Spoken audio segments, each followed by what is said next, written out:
Hello दोस्तों, कैसे हैं आप सब लोग। आई होप कि आप सब लोग बहुत ही अच्छे होंगे। तो एक बार फिर से स्वागत है आप सबका मेरे यूट्यूब चैनल वेलकम टू खुशी वर्ल्ड में। मैं हूँ रेनू और आ गई हूँ मैं आप सब लोग के सामने एक बार फिर एक नई वीडियो के साथ। जब भी जो न्यू मॉम्स बनने वाली हैं तो उनकी डिलीवरी, जिनकी भी डिलीवरी अभी होने वाली है, तो उनके मन में ये ख्याल ज़रूर आता होगा कि हम अपनी डिलीवरी जब हमारी होने वाली हो तो हम अपनी डिलीवरी बैग में क्या क्या चीज़ें ले जाएँ और क्या क्या चीज़ें ना लेके जाए, और कौन सी चीज़ ऐसी है जो हमें मस्ट इम्पॉर्टेंट है, बहुत ही ज़रूरी है और हमें इसे लेके ही जाना चाहिए। तो इसी पे मैंने कुछ लिस्ट बना रखी है। तो इसी टॉपिक पे आज मैंने वीडियो बनाई है कि आप अपनी डिलीवरी बैग में क्या क्या चीज़ें लेके जाएं और क्या क्या चीज़ें ना लेके जाएं।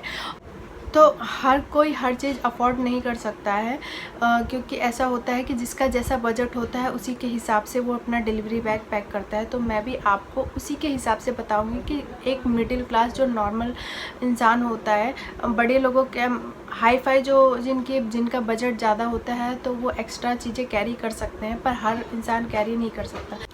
तो कुछ चीज़ें मैं आप सब लोग को दिखाऊंगी और कुछ चीज़ें जो मेरे पास अवेलेबल नहीं है वो मैं आपको नहीं दिखा सकती। तो इसकी इमेजेस मैं यहाँ पे लगा दूंगी, ऐड करती चली जाऊंगी, तो जिससे आपको पता चल जाएगा कि आपको क्या क्या चीज़ें लेके जानी है। लेकिन उससे पहले जो लोग मेरे चैनल पर नए हैं, मेक श्योर चैनल को सब्सक्राइब करिएगा। तो चलिए बिना देरी किए हुए वीडियो को स्टार्ट कर। तो सबसे पहले मैं आपको बता दूँ कि मैंने दो पार्ट में इसे डिवाइड कर रखा है। कि सबसे पहला एक पैक होता है कि एक माँ के लिए जो जो चीज़ें चाहिए होती हैं और एक बेबी के लिए जो जो चीज़ें होने के बाद चाहिए होती हैं, उसके लिए मैंने दो लिस्ट बना रखी है।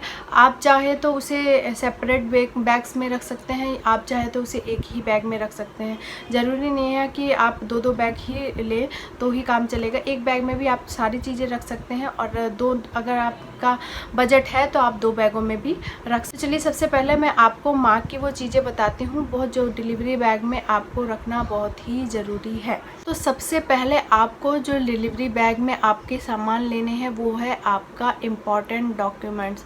जितनी भी चीज़ें आपके 9 मंथ के जितने भी डॉक्यूमेंट्स हैं वो आपको अपने साथ रखने हैं, चाहे वो इंश्योरेंस के हो, चाहे अदर चीज़ के हो, वो चाहे आपकी अल्ट्रासाउंड रिपोर्ट हो, चाहे कोई सी भी रिपोर्ट हो, वो आपको सबसे पहले अपने बैग में रख लेनी है। दूसरी चीज़ है आपको अपने बैग में अपना मोबाइल फ़ोन, अपना चार्जर और कुछ कैश वगैरह जो होता है वो भी आप अपने साथ, और आपके जो कार्ड्स वगैरह होते हैं जो पे करने के लिए, वो भी आप अपने साथ अपने बैग में रख लें। फिर तीसरी चीज़ है जो आपके डिलीवरी के ड्रेसेस होंगी, सबसे पहले वो आप अपने बैग में रख लीजिए, क्योंकि उसकी बहुत ज़रूरत पड़ती है डिलीवरी के वक्त या डिलीवरी के बाद भी। माँ के लिए होता है कि माँ एक तो एक्स्ट्रा आउटफिट ज़रूर कैरी करे अपने साथ अगर वो डिलीवरी के लिए जा रही है, क्योंकि उसके लिए बहुत इम्पोर्टेंट होता है, क्योंकि वहाँ पे पता नहीं चलता कि आपके कितने कपड़े ख़राब हो रहे हैं और कितने नहीं ख़राब हो रहे हैं। तो और होम कमिंग आउटफिट भी आप अपने साथ रख लीजिए,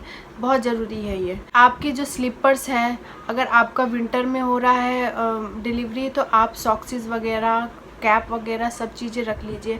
और आपके समर्स में हो रहे हैं तो आप कोई कॉटन का दुपट्टा वगैरह या ये सब चीज़ें, कॉटन की चीज़ें रख लीजिए, जो कि बहुत इंपॉर्टेंट होती है डिलीवरी होने के बाद। क्योंकि डिलीवरी होने के बाद आपको सर ढकना पड़ता है, आपके पैर वगैरह से, मतलब पूरी बॉडी को ढकना पड़ता है, जो आपके लिए बहुत ज़रूरी होता है। तो समर के हिसाब से आप रख लीजिए, और जो जिनके विंटर में होने वाले हैं वो विंटर के हिसाब से रख लीजिए। आप अपनी अंडरवियर्स, पैड और मैटरनिटी पैड, ये है मैटरनिटी पैड का न्यू मॉम का पैड्स है ये।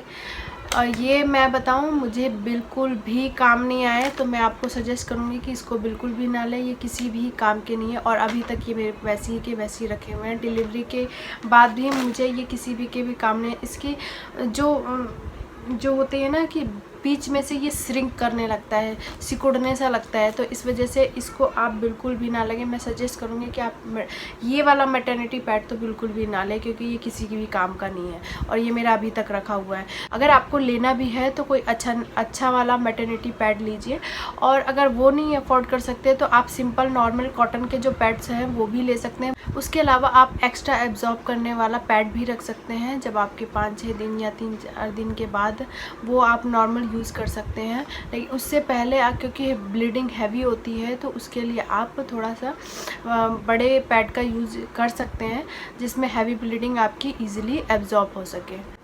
नेक्स्ट आप रख सकते हैं आपका नर्सिंग ब्रा।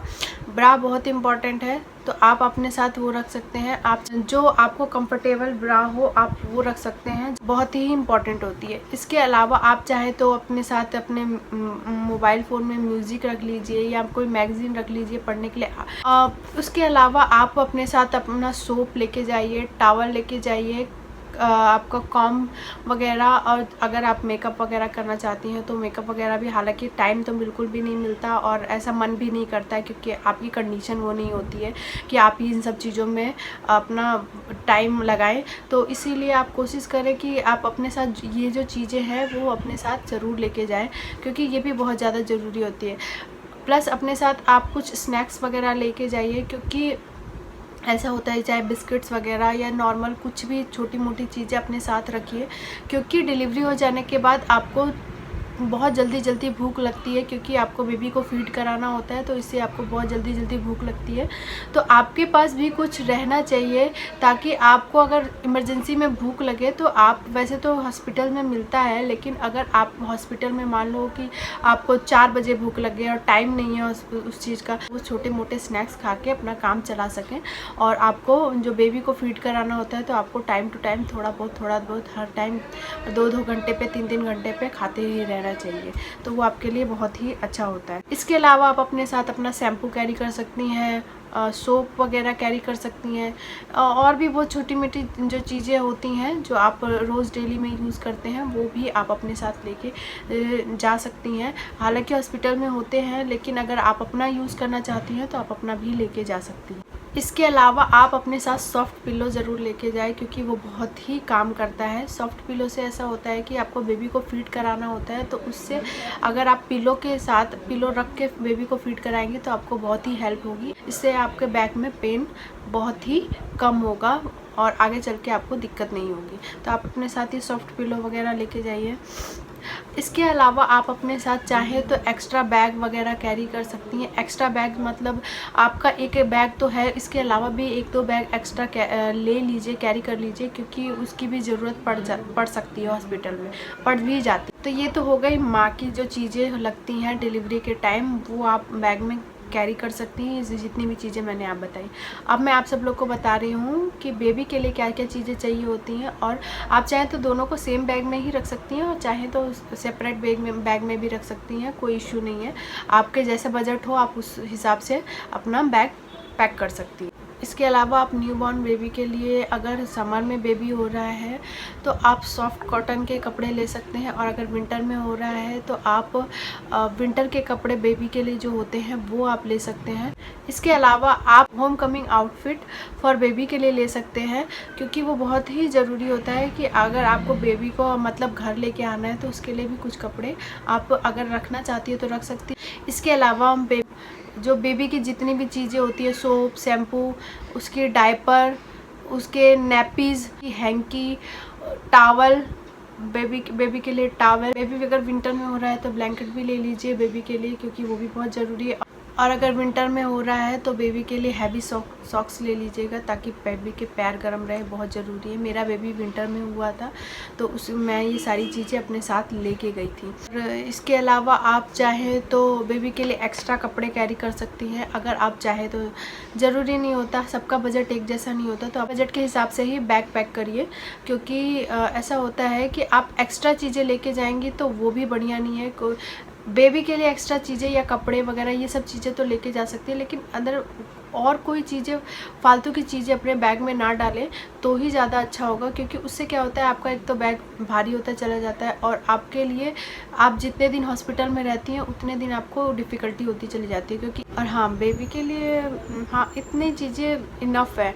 अगर आप बेबी के लिए इतनी चीज़ें भी रख लेंगी तो बहुत है, और इसके अलावा भी अगर आप कुछ रखना चाहें तो वो रख सकती हैं, अगर आपके बैग में जगह हो तो। ये मैं एक बजट के हिसाब से बता रही हूँ कि एक नॉर्मल मिडिल क्लास जो पर्सन है वो डिलीवरी अगर उसकी डिलीवरी अगर होने जा रही है तो उसको अपने बैग में क्या क्या चीज़ें रख लेनी चाहिए, क्योंकि हर कोई अपने बजट के हिसाब से अपना मैटरनिटी बैग पैक करता है। तो आप भी कोशिश करिए कि आई होप जो मैंने आपको माँ की लिस्ट बताई और एक बेबी की लिस्ट बताई वो दोनों ही आपको हेल्प करें आपके मैटरनिटी बैग पैक करने में। तो आप इन सब चीज़ों को ले जाना बिल्कुल भी ना भूलें। तो आई होप आप सब लोग को ये वीडियो हेल्पफुल लगी हो, वीडियो पसंद आई हो और वीडियो इन्फॉर्मेटिव लगी हो। वीडियो पसंद आई हो तो वीडियो को लाइक करिएगा, शेयर करिएगा, चैनल को सब्सक्राइब करिएगा, also press the bell icon ताकि मैं अपनी कोई भी वीडियो डालूँ तो सबसे पहले आप तक पहुँचे और मेरी कोई भी वीडियो आप सब लोगों से मिस ना हो। फिलहाल इस वीडियो में इतना ही, मिलती हूँ नेक्स्ट वीडियो में, तब तक के लिए बाय बाय।